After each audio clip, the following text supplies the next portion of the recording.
সুপ্রিয় শিক্ষার্থী বন্ধুরা, তোমরা সবাই কেমন আছো? আশা করি তোমরা সবাই ভালো আছো। এই ভিডিওতে ষষ্ঠ শ্রেণীর ইসলাম শিক্ষা বিষয়ে 42 পেজের যে দলগত কাজটি আছে সেই দলগত কাজটি নিয়ে আলোচনা করব।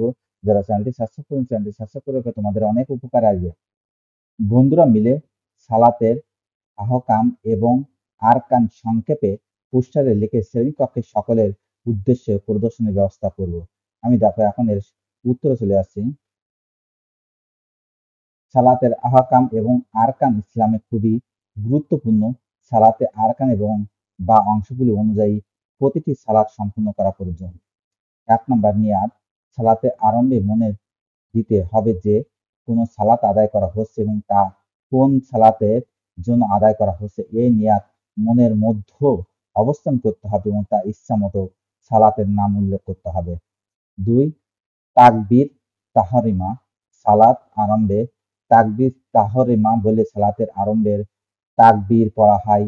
আল্লাহু আকবার বলে তাকবীর পড়া হয়। ৩ সূরা ফাতিহা পড়া। সালাতের প্রথম রাকাতে সূরা ফাতিহা পড়া প্রয়োজন। এটি আরবি ভাষায় আল-ফাতিহা বলে পরিচিত। ৪ রুকু। সালাতের অংশে মুসলিম ব্যক্তি পিছনে ঝুঁকে হাতকে ঘুরিয়ে ধরে পড়ে।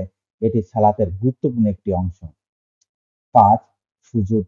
সুজুদে মুসলিম ব্যক্তি মাটিতে মুখ ও নাক দিয়ে প্রণাম করে। এটি সালাতের অন্যতম গুরুত্বপূর্ণ অংশ।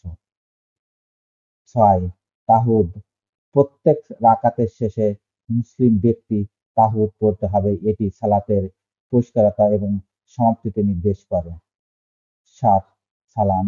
সালাতের শেষে মুসলিম ব্যক্তি দুপাশে টানা নিয়ে আসসালামু আলাইকুম ওয়া রাহমাতুল্লাহ বলে সালাম দিয়ে সালাত সমাপ্ত করে।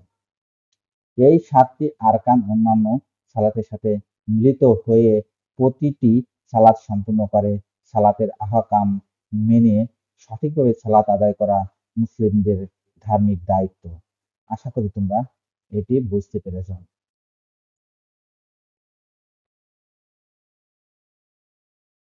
তাহলে আজ এই পর্যন্ত। Thank you everyone.